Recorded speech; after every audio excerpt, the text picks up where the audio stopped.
And then we begin in 1829, before the Book of Mormon is finished again, to see the restoration of the authority of the Aaronic priesthood and shortly thereafter the Melchizedek priesthood.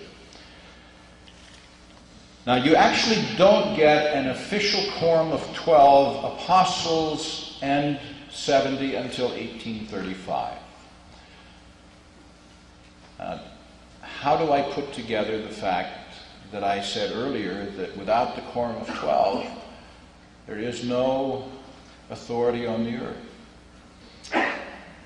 For those first few years, I believe that the quorum of 12 was that quorum headed by Peter, James, and John in the heavens. But that the authority to administer the saving ordinances of the gospel and so on was officially passed to those formal bodies of 12 and 70 in 1835. And since then, there can be no authority on the earth to administer the saving ordinances without the quorum of 12. Now, notice I said that what the Lord did in the meridian of time was to establish a template. It was a template that showed us what the church would look like. It was a template of 12 and 70. In 1835, we see that fully reproduced in the Church of Jesus Christ of Latter-day Saints. There are a couple of other Christian traditions that have a quorum of 12, but I know of none that are guided by a quorum of 12 and 70. And so what we see as having been lost in the apostasy, that authority to administer the saving ordinances of the gospel, we now see returning at a time when the church can be what God wants us to be. How many persons do you think the First Presidency addresses either at conference time or at these priesthood training sessions? They cover the face of the earth, don't they?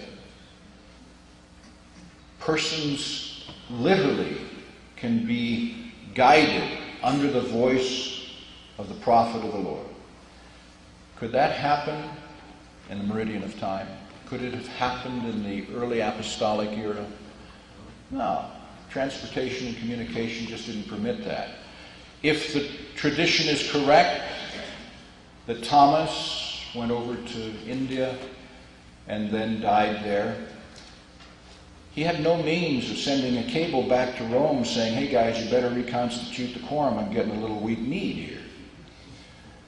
Through death, natural causes, persecution, whatever, the quorum of 12 vanished. But now, how long after Joseph's death did it take to get the quorum of 12 back together? About a month. They were all back together. And when you think of it, look what has happened in terms of transportation and communication since that time. 1838, Morse sent his first message across a wire. Already in Joseph Smith's day, you had steamboats plowing plying the waters of the Great Lakes. If you went from New York to Albany, you did it on a train. And from that time on, look how things have exploded in terms of transportation and communication. Suppose something goes wrong in the church somewhere in the world. How long does it take to get a general authority there to bring order out of chaos? 24 hours maybe? You know, when the Catholic missionaries came to this country, or this hemisphere in the 1500s, they came with instructions as to what they were to do. They did their best, but that's the last they ever heard from any central authority. And it's no wonder that as we look at Catholicism in South America, that we see a Catholicism that is wrapped through and through with native traditions and religions, because there was no central authority guiding these priests as to how to do things and what to do. They did their best. What do you think would happen if we cut Tooele off from the church for a decade? What do you think the church would look like out there? I think it might be quite interesting. That's why this is the dispensation of the church in the latter days. This is what the Lord intended the church to look like, because now it is guided under one voice, and we are promised that it will never vanish from the face of the earth until the Lord's return. But without the modern miracles of transportation and communication, we would go the way of the early church. So what is apostasy? It is first and foremost loss of authority. Yes, with it certain things go, especially those things that were probably too sacred to be written down, perhaps like temple ceremonies.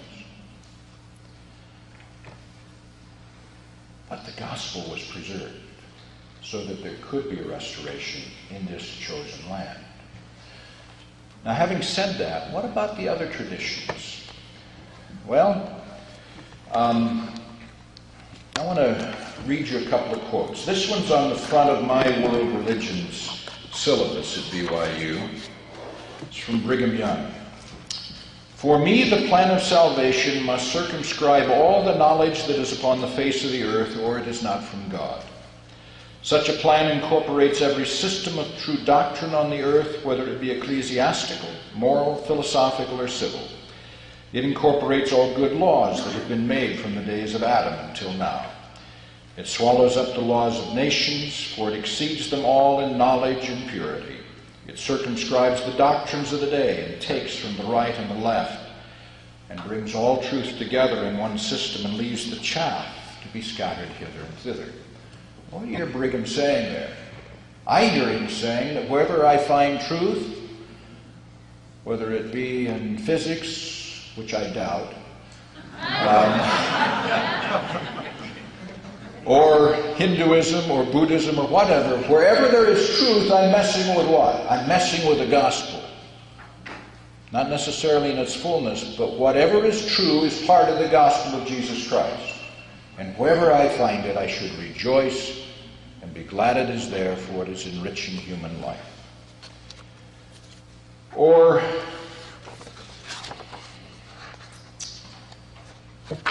let's see, this one. This is from Elder Orson F. Whitney.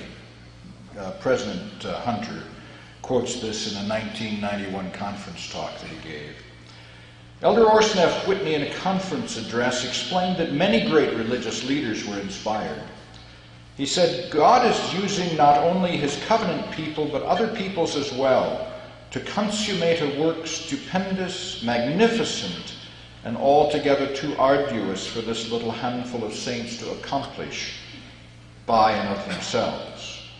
All down the ages, men bearing the authority of the holy priesthood, patriarchs, prophets, apostles, and others, have officiated in the name of the Lord, doing the things that he required of them, and outside the pale of their activities, other good and great men, not bearing the priesthood, but possessing profundity of thought, great wisdom, and a desire to uplift their fellows, have been sent, and hear that, have been sent by the Almighty into many nations to give them not the fullness of the gospel, but that portion of truth that they were able to receive and wisely use.